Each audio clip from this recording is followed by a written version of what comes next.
सारे दहेज के बर्तन तोड़ दिए, इनका कुछ करो।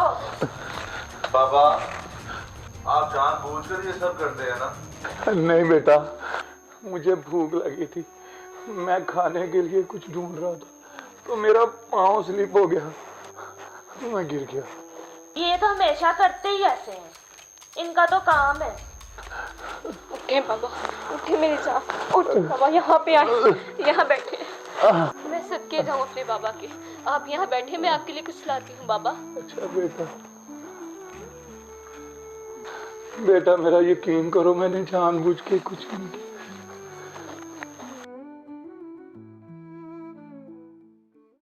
बाबा, आपको कितनी दफा कहा है अपनी दवाई वक्त पर लिया करें?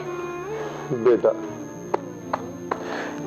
इस पापी पेट के अंदर कुछ जाएगा तो दवाई खाऊंगा ना, वरना भूख मर जाती है। तो बाबा, आप मुझे बता दिया करें, मैं आपके लिए कुछ बना दिया करूं, इस तरह मुझे आपकी खिदमत का भी मौका मिल जाएगा। नहीं बेटा, इस बुढ़ापे में मैं किसी को तकलीफ नहीं देना चाहता। मैं तो बस ये चाहता हूँ कि अपनी बेटी के हाथ पीले कर दूं। बाबा, बेटी हूँ आपकी, इससे पहले आपकी सेहत का ख्याल रखना जरूरी है। बाबा, आज फिर आपने किचन का नलका खुला छोड़ दिया, सारे किचन में पानी पानी हो गया। बस मैंने अब फैसला किया, कल आपको मैं ओल्ड होम में लेके जा रहा हूँ। हाँ बाबा, तुमने बिल्कुल ठीक कहा। बाबा ने पूरे घर में तोड़ फोड़ कर रखी है, अब मुझसे और बर्दाश्त नहीं होता। भाई, हमारे वालिद हैं, हम पर बोझ नहीं। बैठो बेटी, चुप कर जाओ, ये बीवी की जुबान बोल रहा है। देखो देखो इनकी कैसे जुबान चल रही है। बाबा, भाई, क्या हो गया है आपको? तुम्हारी आवाज ना निकले।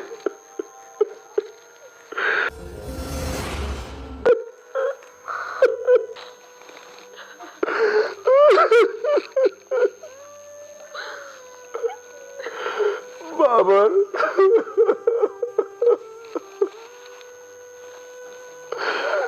बाबर, जब तुम छोटे से थे ना, मेरे और मेरी बीवी के पास एक ही कंबल था, और जब तुझे ठंड लगती थी ना, हम अपना कंबल उतार के तुम्हारे ऊपर दे देते थे। बेटा, जब तुम बीमार होते थे, मैं पूरी पूरी रात तुझे अपने हाथों में लेके बैठा रहता था। तेरी माँ भी नहीं सोती थी, मैं भी नहीं सोता था। और अगर तुम कहीं गिर जाते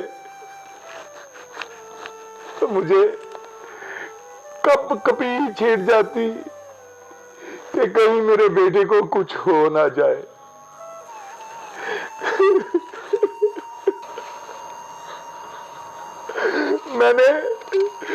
मैंने इन हाथों से हाथ पकड़ के तुम्हें चलना सिखाया,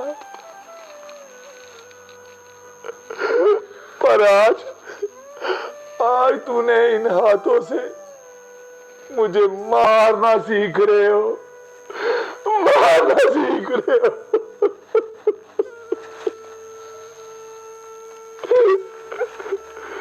बेटा, आज मैं तुझे दुआ देता हूँ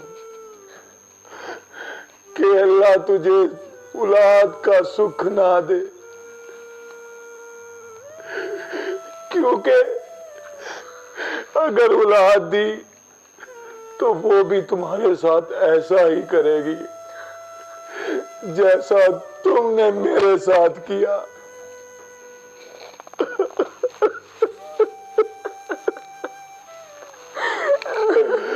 और बेटा, एक बाप के लिए चीज बहुत ज्यादा तकलीफ दे होगी जब कोई मेरी औलाद को तकलीफ दे, तो मेरे से बर्दाश्त नहीं होगा।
भाई, आपको बाबा के साथ इतना बुरा सलूक नहीं करना चाहिए था।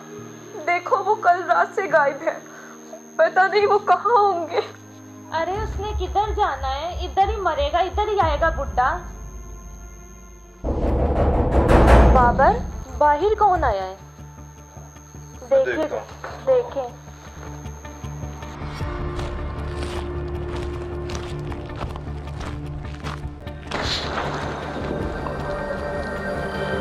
ये किससे मिलना आपको? असलम साहब का घर यही है? जी जी, मेरे वालिद हैं। कल रात उनके बैग में से ये शनाख्ती कार्ड मिला है कि वो स्टेशन की तरफ जा रहे थे कि अचानक दिल का दौरा पड़ने से उनका इंतकाल हो गया है। क्या? बाबा!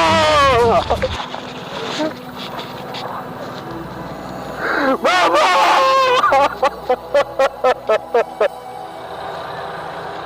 बाबा! बेटा, आज मैं तुझे दुआ देता हूँ कि अल्लाह तुझे औलाद का सुख ना दे।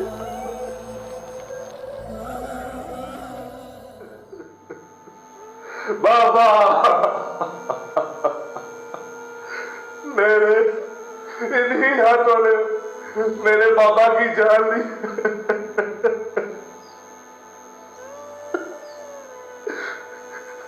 नूर, नूर, मुझे बाबा की मौजूदगी का एहसास हो रहा है।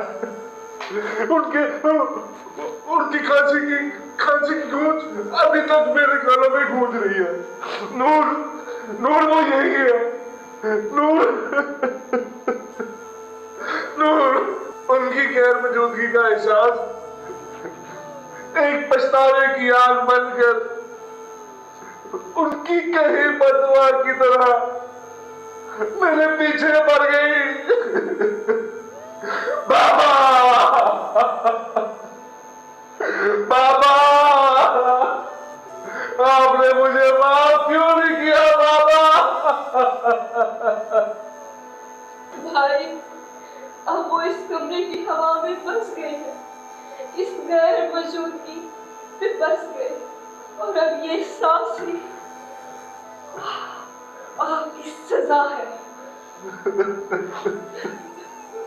प्लीज बाबर, मुझे माफ कर दो। बाबा ने हमेशा मुझे प्यार किया और मैंने हमेशा उनको नफरत की नज़र से देखा। प्लीज़ बाबा, मुझे माफ़ कर दें। खुदा के लिए बाबा, मुझे माफ़ कर दें। प्लीज़ बाबा, प्लीज़ बाबा, मुझे माफ़ कर दें। मुझसे बहुत बड़ी गलती हो गई बाबा, मुझे माफ़ कर दें। आज मुझे एहसास हुआ वालिदैन की मौजूदगी अल्लाह की सबसे बड़ी नेमत है, और मैंने ऐसी नेमत को ठुकराया, जलील किया। गुस्सा है ना, इंसान को अंधा कर देते हैं, और जब आँख खुलती है तो पीछे पछतावे की आग के सिवा कुछ बाकी नहीं रहता। खुदा अपने वालिदैन की कदर करे, उनकी खिदमत करे,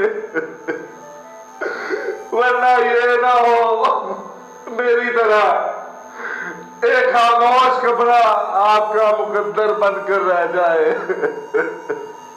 माँ बाप की नाराजगी वो कर्ज है जो तुम सारी जिंदगी सजदों में गिर कर भी अदा नहीं कर सकते।